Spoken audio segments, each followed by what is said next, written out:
আমি একজন মহিলা মানুষ, রক্তজনিত রোগে আক্রান্ত, মানে ইস্তেহাজা, ফালা আথর, আমি কখনো ভালো হই না, আফাদাউ সলাতা, আমি কি সলাৎ ছেড়ে দেব তাহলে? তখন আল্লাহ রসুল বললেন, লা, না না, তুমি সলাৎ ছেড়ে দিতে পাবা না। ইন্নামা ইরকুন, এটা রক্তজনিত রোগ, অলাইসা বিহাইজিন, এটা ঋতু নয়। এটা রাসূলের মুখের ভাষা। ফায়জা আকবালাত হাইজা তোকে ফাদাই সলাতা, যখন তোমার ঋতু আসবে তখন সলাৎ ছেড়ে দিবা। ফায়জা আকবারাত, যখন ঋতু চলে যাবে, ফানকি দামা আলাইকে ফাসাল্লি, তারপর তোমার রক্ত যখন শেষ হয়ে যাবে, ঋতুর রক্ত, তখন তুমি গোসল করবে, অজু করবে, সলাত আদায় করবা। ফাতা বিনত আবি হুবাইস বলেন যে রাসূল সাল্লাল্লাহু আলাইহি সাল্লাম তার ব্যাপারে বললেন যে শোনো, এদা কানা দামুল হাইজে, যখন তোমার ঋতুর রক্ত আসবে, ফাইনাহু দামুন আসওয়াদ, তা হলো কালো রঙের রক্ত। ফাইজা কানা দালিকা, যখন এমনটা হবে, ফামসিকি আনি সলাতে, তখন তুমি সলাত থেকে বিরত থাকবা। ফাইজা কানাল আখার, যখন কালো রক্ত আর হবে না, এ অন্য ধরনের রক্ত হবে, তখন ফাকসিলি আনকি দামতু সল্লি, তখন তুমি রক্ত ধুয়ে ফেলো এবং সলাত আদায় করো। ইন্নামা হুয়া ইরকুন, নিশ্চয় এটা রক্তজনিত রোগ, এটা ঋতু নয়। উম্মু সালমা রাদিয়াল্লাহু তাআলা আনহা বলেন যে আন্না ইমরাতান কানাত তুহরিকু আলা হাদে রাসূলিল্লাহ সাল্লাল্লাহু আলাইহি সাল্লাম, রাসূলের যুগে মেয়েরা রক্তজনিত রোগে ভুগত। ফাস্তাফতু লাহা আন-নবী সাল্লাল্লাহু আলাইহি সাল্লাম, আমি উম্মু সালমা আল্লাহ রাসূলকে জিজ্ঞাসা করলাম নারীদের ইস্তেহাজা, রক্তজনিত রোগের ব্যাপারে। তখন আল্লাহ রাসূল বললেন, শোনো, লিতানদুর আদাদ আল আইয়ামে, আদাদ আল লায়ালি ওয়াল আইয়াম আল্লাতী কানাত তাহিজুহুন্না, তুমি মহিলাকে দেখতে বলো, মহিলা যেন দেখে তার ঋতুর যে দিনগুলি ছিল, ঋতুর যে দিনগুলি ছিল,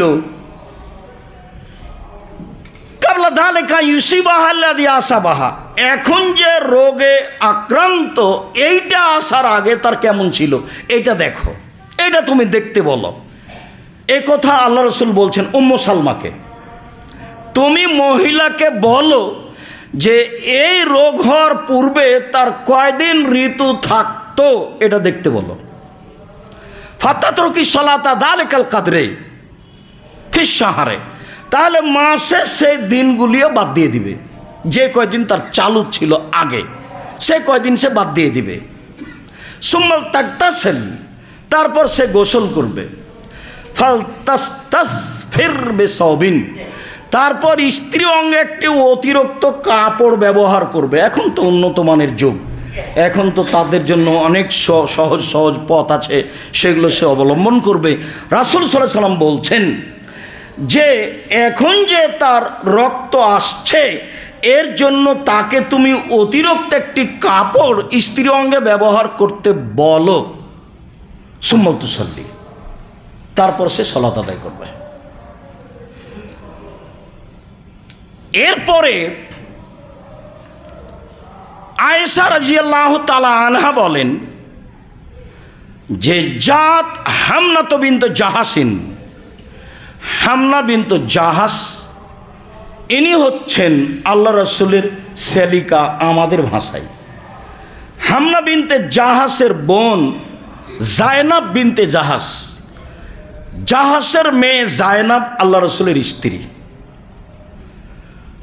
তো হামনা বিনতে জাহাস বলছেন যে ইন্নী ইমরাতুন উস্তাহাজু হাইজাতান কাসীরাতান শাদীদা, আমার রক্তজনিত রোগে রক্ত খুব বেহিসাব আসে, হিসাব ছাড়াই খুব বেশি আছে।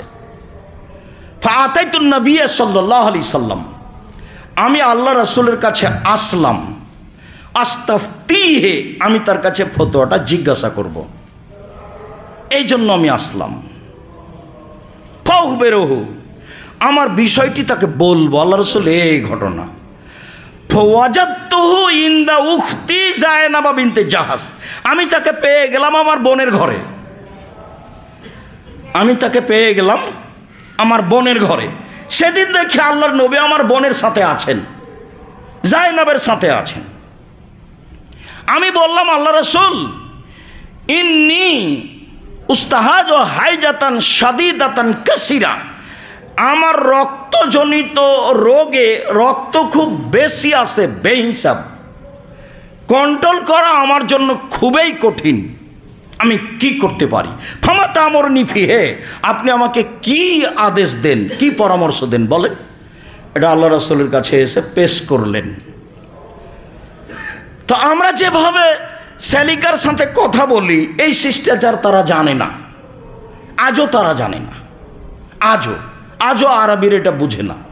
শ্বশুর বাড়ি গেছে, যাওয়ার সময়তে স্ত্রীকে সাথে নিয়ে গেছে, উঠার সময়তে ডান দিকে একটা ঘর আছে, সেদিকে একটা ঘরে চলে যাবে জামাই, আর স্ত্রী ভিতরে চলে যাবে। প্রয়োজনীয় খাদ্য পানি কাজের মানুষ পেশ করবে, আর না হলে স্ত্রী পেশ করতেও পারে, সাধারণত কাজের মানুষ করে, স্ত্রীরা এগুলো সাধারণত করে না।